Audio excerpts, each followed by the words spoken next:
যে জায়গায় আছি এটা হলো দিতপুর সরকারি প্রাথমিক বিদ্যালয় ড্যামরা, যেই আসলে যে স্কুলটি চলার কথা 9টা থেকে দুপুর 2টা পর্যন্ত, কিন্তু আমরা এসে দেখলাম দুপুর 1:30টার মধ্যেই আসলে সবাইকে ছুটি দিয়ে, কিন্তু তারা যে শিক্ষক আছেন, শিক্ষকরা এই 11 জন শিক্ষকের মধ্যে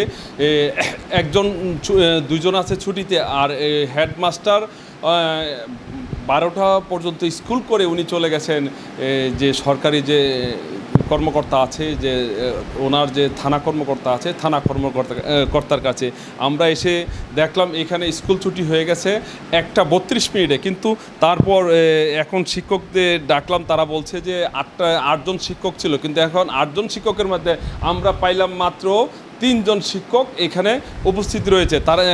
তাদের কাছে আসলে আমরা জানতে চাইব যে এই কাজগুলো যে হয়েছে, এই কাজগুলো কি আসলে সঠিক কিনা, যে আসলে 2টা পর্যন্ত স্কুল চলার কথা, চলছে 1:30টা পর্যন্ত।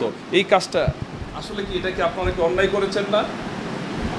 আসলে আমার এক কলিগ ইতিপূর্বে বলছেন যে এটা আসলে বেমানান, এটা আমরা নামাজে গেছি, আর বাচ্চারা ওই যে আর্জেন্টিনার আজকে খেলা ছিল ওটা দেখার কারণে ওরা হয়তো চলে গেছে, কিন্তু আমরা ছুটি দিই না, সাধারণত আমরা এই কাজটা করি না।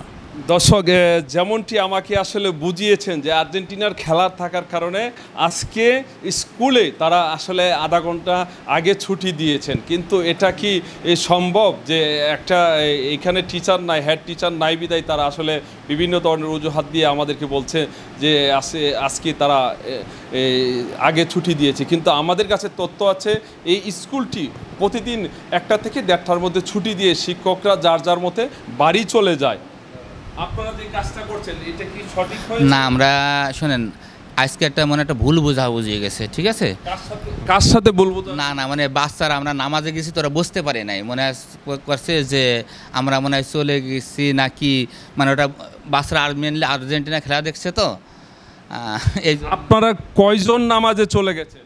আমরা 4 জন পুরুষ টিচার নামাজে গেছি। বাকি যে টিচার আছে 4 জন, তারা কোথায় ছিল?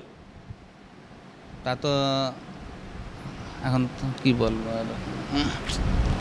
দর্শক, আপনারা দেখতে থাকুন আসলে যে সরকারি যে স্কুলগুলো আছে, শিক্ষা প্রতিষ্ঠানগুলো আছে, সরকারি শিক্ষা প্রতিষ্ঠানের যে এই বেহাল দশা, করুণ দশা আজকে শুধু এই সরকারি টিচারদের জন্য। আর সরকারি টিচাররা কিন্তু মনে করে যে এটা মামার বাড়ি আর খালার বাড়ি।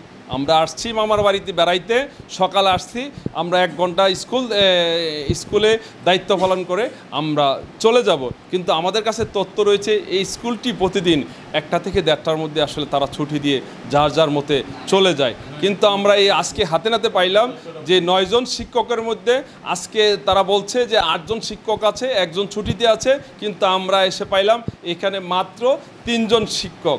দর্শক, আমরা যা জেনেছি, যতটুকু জেনেছি আপনাদের কাছে জানানোর চেষ্টা করছি।